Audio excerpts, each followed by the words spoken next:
collègue. Merci Madame la Présidente. Monsieur le Président de la Commission des Affaires européennes, Madame la Ministre, mes chers collègues, l'élaboration des réglementations européennes ne se fait pas sans certaines précautions, ce que nous savons bien au Sénat, où nous prenons à cœur notre rôle de contrôle de subsidiarité. L'idée d'une union sans cesse plus étroite entre les peuples de l'Europe, pour reprendre l'article 1er du traité sur l'Union européenne, ne signifie pas une harmonisation qui irait à l'encontre de certains principes. L'article 3 du traité sur l'Union européenne dispose que l'Union respecte la richesse de sa diversité culturelle et linguistique et veille à la sauvegarde et au développement du patrimoine culturel européen. Chacun sait dans cet hémicycle la chance que représente l'Union pour nos territoires, nos savoir-faire et nos cultures. Elle les préserve, les promeut et les accompagne dans leurs évolutions.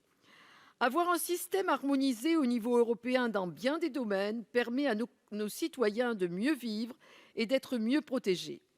Le dernier exemple en date est le marché intérieur de l'énergie qui, bien que perfectible, et c'est en bonne voie, nous montre toute l'importance de l'Union européenne et de nos interconnexions.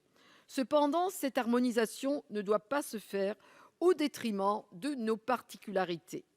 Le processus législatif européen, très complexe, nous laisse parfois perplexes. Beaucoup se rappellent encore du règlement encadrant la forme et la courbure du concombre, abrogé depuis 2009, je tiens à le préciser. Mais ce processus est toutefois ouvert et transparent. La Commission européenne procède à de nombreuses consultations sur des nouvelles législations ou à des évaluations de législations déjà en vigueur. De notre côté, en tant que parlements nationaux, nous avons le devoir de nous assurer du respect du principe de subsidiarité dans les législations proposées. Cependant, malgré tous les encadrements existants, certains sujets ne sont parfois pas suffisamment pris en compte dans l'élaboration des règles et leur harmonisation. Cela peut mener à des situations compliquées sur nos territoires et pour nos concitoyens. Deux exemples sont particulièrement éclairants. Le premier concerne notre savoir-faire et notre patrimoine et a été porté par l'une de mes collègues du groupe Les Indépendants, le sénateur Vanina Paoli-Gagin. Actuellement, la Commission européenne réfléchit à une révision du règlement que l'on appelle communément REACH et dans ce cadre envisage d'interdire l'utilisation du plomb. Cela a été déjà évoqué. Le PPRE adopté le 26 août dernier explique tout l'enjeu de nuancer cette interdiction, notamment pour le secteur du vitrail. Nous avons la chance en France de détenir la plus grande surface de vitraux du monde. Les rapporteurs du texte faisaient remarquer qu'environ 60% des vitraux européens se trouvent dans notre pays. Notre savoir-faire est quasi unique. Il est impossible à nos artisans de se passer du plomb. D'ailleurs, cette filière a mis en place toute une série de mesures pour protéger et prévenir les risques liés à la manipulation du plomb. Notre patrimoine est certes un savoir-faire, mais représente aussi des milliers d'emplois sur nos territoires et va même au-delà. En mars 2001, le président Jacques Chirac, s'exprimant lors de la remise du titre du meilleur ouvrier de France, a justement rappelé que ce sont des savoir-faire reconnus qui assurent une très large part la renommée de notre pays dans le monde entier, et j'ajoute la renommée de l'Europe. Il est important que les territoires, les savoir-faire et les cultures soient mieux pris en considération dans la construction des règles européennes, au risque aussi de perdre nos identités. Le second exemple se trouve sur mon territoire. Il concerne l'AOP Brie de Meaux et l'AOP Brie de Melun.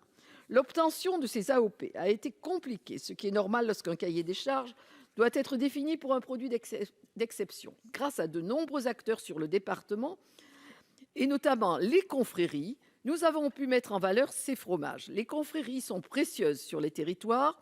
Elles ont un rôle de garant de nos savoir-faire, de notre culture et de notre patrimoine. Elles connaissent les besoins et souvent soulèvent des problèmes. Il en existe plus d'1 millier en France, je dois dire, ainsi que des ambassades des produits de terroir. C'est pourquoi je pense qu'il y a un besoin certain d'ingénierie territoriale sur le modèle d'une des propositions que j'avais formulées lors de mon rapport d'information pour une mobilisation plus ambitieuse des fonds européens au service de nos territoires. Cela permettrait de faire remonter des besoins et des problématiques des territoires comme celles que je viens d'évoquer et de les accompagner.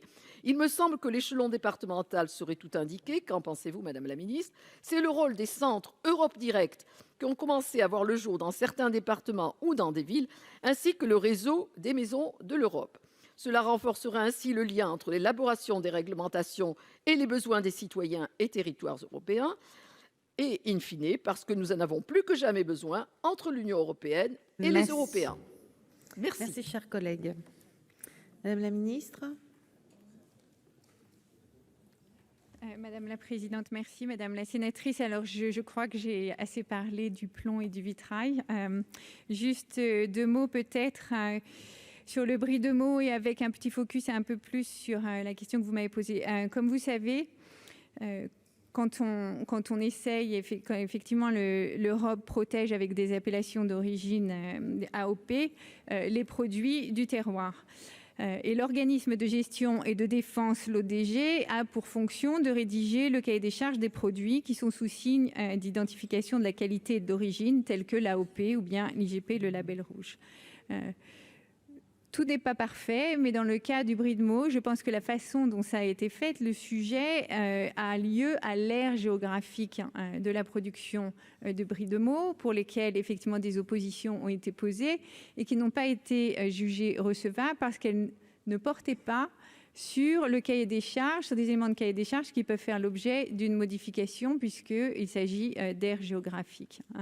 Et une des raisons pour cela, c'est que l'ODG n'évolue pas dans son positionnement, donc c'est peut-être une action plus nationale qui doit être menée afin de la convaincre, puisque son raisonnement est que la production actuelle est suffisante, qu'elle est bien répartie dans l'ensemble de l'aire géographique et qu'elle permet même une réserve de lait.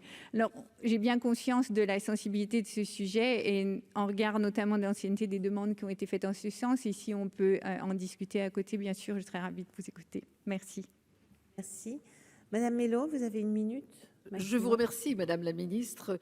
J'avais aussi évoqué l'AOP Brie de Melun qui a été accordée parce qu'elle correspond à l'aire géographique concernée. Voilà, mais bon, je crois qu'il y a encore un peu d'attention à donner pour que ces AOP puissent être accordées parce que bon, elles font vraiment la renommée de nos fromages. Merci. Merci, cher collègue.